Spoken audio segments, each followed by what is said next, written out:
Hey everyone, welcome back to the channel, where today I'm going to attempt to consolidate my thoughts and opinions on Era 3 as it stands right now, as of this video, the date of this video. I'm going to try and put my thoughts and feelings down into one video, because during recent live streams I have mentioned, we've talked about why I've not been playing Era 3, but I haven't really made a video on it. So this is my attempt at putting everything into one, or putting everything into one place. So here goes. Era 3 then. Yeah, I've not really been playing it for the last 3 weeks, 4 weeks, month, because I feel that Era 3 no longer represents what the game is about. And when I say that, I mean from a World War II standpoint and from a traditional Cold War standpoint. So what is the game about? Well, this game is about knowledge. If you want to be good at this game, you basically need to know stuff. And what stuff do you need to know? Well, you need to know the maps. You need to learn how to play them. You need to know how the maps play for different types of vehicle, because obviously each type of vehicle has its own characteristics, and each map you'll need to adjust your playstyle to fit the map. You need to know armor values, penetration values, angling, all this stuff. All of this knowledge comes into what this game is about, and World War II set that trend, and early on in Cold War that trend was followed. You still needed knowledge of the vehicles, the maps, what your tank could do, what your tank couldn't do, etc, etc, all that stuff. Now look at the mini-map right now. We're looking down in J8, J9. The entire enemy team is in the bottom right corner, except for these two that have come back to try and reset their cap. When you have that many tanks in a group, you don't need to know about the characteristics of your tank, because your tank is just one of many. You just blend into the background.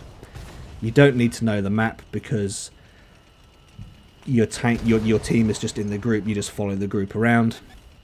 You don't need to know your penetration values, because if your shot doesn't pen, it's okay. There are 10 other tanks there that will do the damage for you. You don't need to know about angling. You don't need to know about your armor. You don't need to know anything about the game to play like this. And that is not what the game's about. It never has been. The game has never been about that. This is a game of knowledge. And from a World War II point of view, you need... Well, I suppose you'd have even more knowledge in a World War II sense than you could expect in a Cold War sense, because you've got the difference in spotting mechanics. So you need to know spotting distances and view ranges, which you don't really need to worry about in Cold War. So straight away, we're in a situation where it doesn't matter what tank you're in. As long as you just follow the team, as long as you just YOLO with everybody else, your team will win. And as you can see, it's 4 versus 10. Doesn't matter that our team split and went one way, try and get map control. Doesn't matter, because their team will just steamroll everything, because reasons, because that's how Era 3 is at the moment. Now that was the first game I've showed you, and at this point I'm curious to know if anybody noticed what I was doing there. Because I've been running an experiment. This whole video is actually about, well, partly about an experiment that I'm running. And that is, and you may have noticed this, I didn't aim a single shot that game, and I did, what, 6,000 something damage? And I'm going to continue doing that for this entire video. There are 3 games in this video, and you're going to see all 3, and not once do I aim a single shot in the 292. Why is that? Well, here's the second point. Not only do you not need map knowledge, you can just YOLO with the team, you don't even need to have tank knowledge anymore. You don't need to know about your penetration values. You don't need to know about the enemy tank's armor values. It doesn't matter. Why? Because all you need to do is press the right bump, press the right trigger, and you can do 6,000 damage. It doesn't matter. You don't need to spend the time learning the game. You don't need to spend the time learning your tanks, enemy tanks, the weak points, strong points, ways of what's your tank good, the pros and cons of your tank, what's it good at, what's it not good at, what can it do, what can't it do. Doesn't matter. You just forget it all. You don't need to know any of that. Just right bump, right trigger. Yeah, no worries. Kill. Done. And this experiment I ran this for 5 games, and here's the information I gathered. So, in 5 games, in the 292, just RBRTing everything. Right bump, right trigger. That's RBRT for those that don't know. Here's the averages. On average, I did 5,255 damage. That's in the 292. I did exactly the same thing with a Tech Tree Top Era 3 Heavy. So I decided to go with the Leopard 2A5. And keep in mind that the damage averages for the 2A5 are firing gold ammunition. I'm not firing standard ammunition. So the 2A5 figure is somewhat inflated because of the ammunition I'm firing. So here's the 2A5. In 5 games, just RBRTing, 4,119 damage on average in 5 games. That's a difference of 1,136. Now, if the difference had been 200 damage, 300 damage, anything below 500, which 500 damage is typically 1 penetration, average alpha for a heavy in Era 3. If it had been below 500, I'd have thought, okay, it's all in my head. It's not really that big a deal.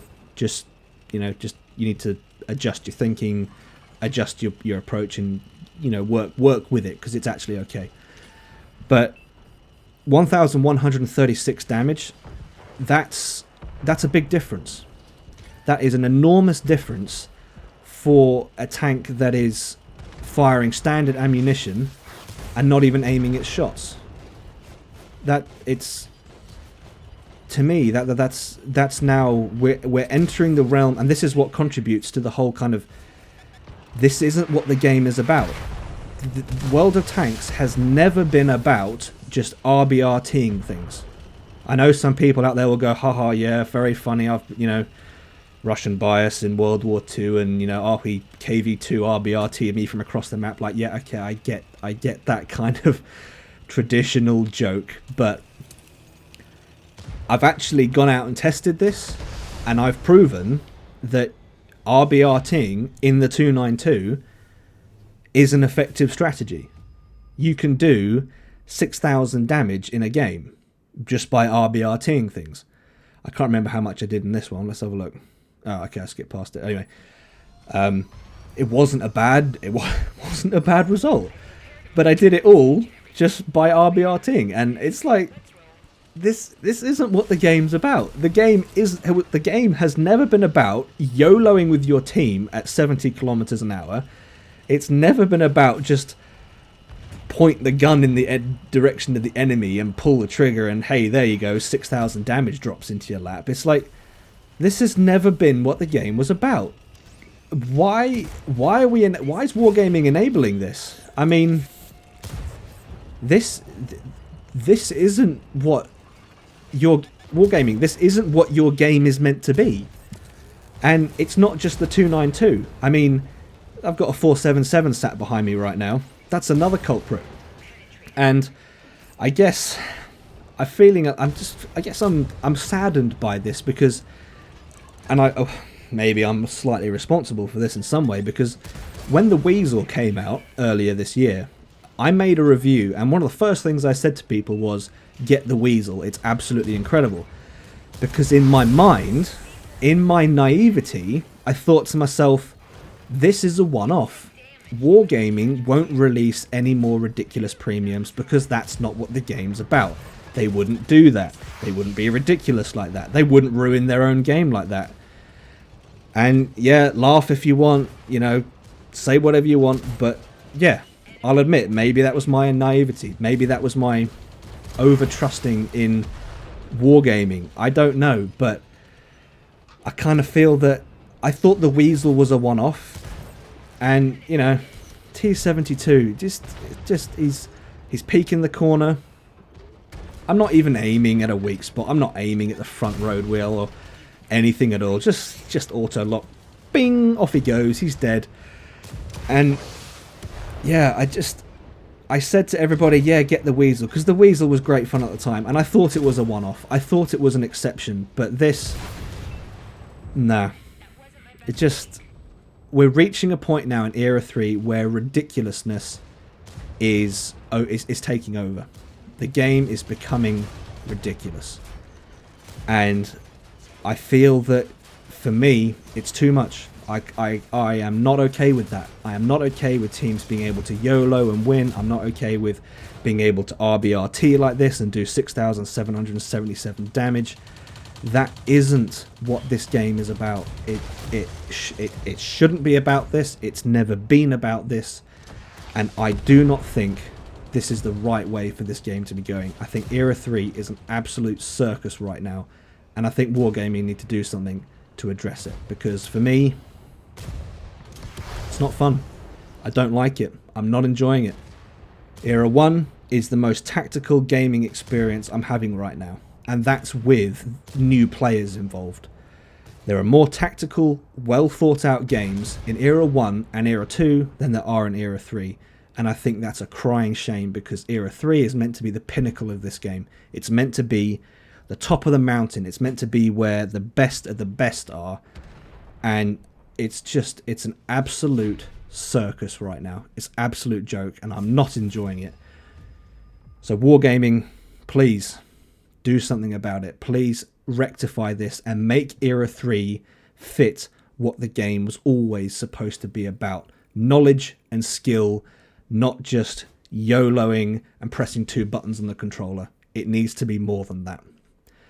Alright guys, that's all I've got for this one. If you've enjoyed this video, please leave it a like, if not a dislike. Subscribe if you haven't already, and I'll see you in the next one.